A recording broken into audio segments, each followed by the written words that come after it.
They said it loud enough for everyone at the table to hear. My mom chuckling, my sister Lawrence smirking. "You'll never own a house like your brother," she said.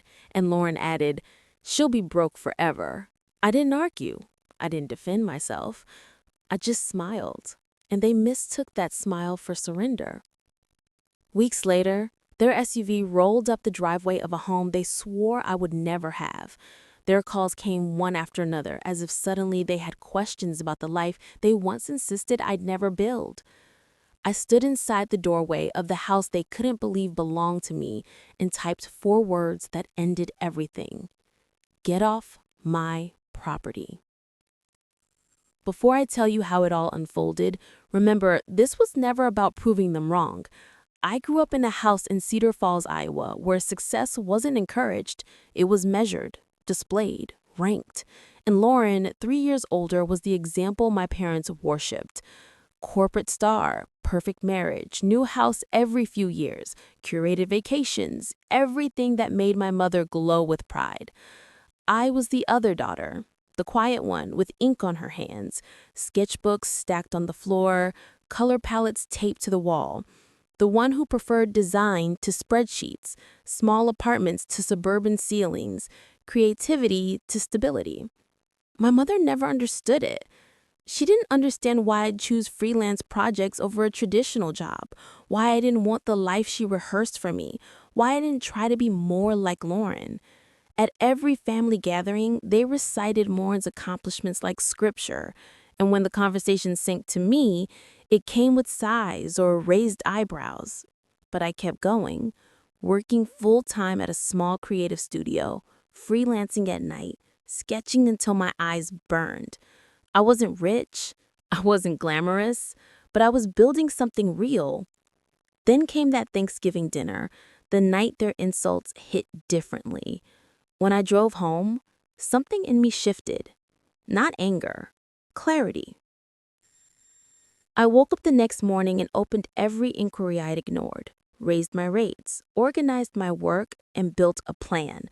My clients doubled, then tripled.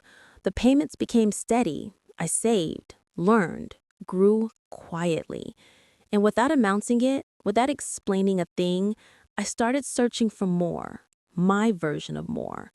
That's how I found the listing, a historic Queen Anne home in Maple Ridge, Minnesota. Tall windows, wraparound porch, a turret overflowing with morning light. A house that felt like it had been waiting for me. The agent, Mrs. Ellison, treated me like someone capable, not someone falling short. The owner, an elderly woman named Margaret Hale, asked only one question: "Will you love it?" And when I said yes, she handed me the beginning of a new life. Renovation became my rebellion. Every tile, every brushstroke, every repaired board, a way of building a world where I finally belonged. I moved in quietly, no announcement, no invitation, just peace. Then came the call, my mother's voice sharp with suspicion. "Lauren said you've been telling people you bought a house. Is that true?" I said yes. Silence. Then, "Send the address. We're coming." They arrived an hour later, pounding on the porch, calling my name, demanding explanations as if entitlement were a birthright. I didn't answer. I watched their silhouettes from the hallway, their frustration rising as they circled the porch, then paced the driveway, unable to accept a life I built without their permission. Every call, every text felt like echoes of the years I spent begging for approval that never came.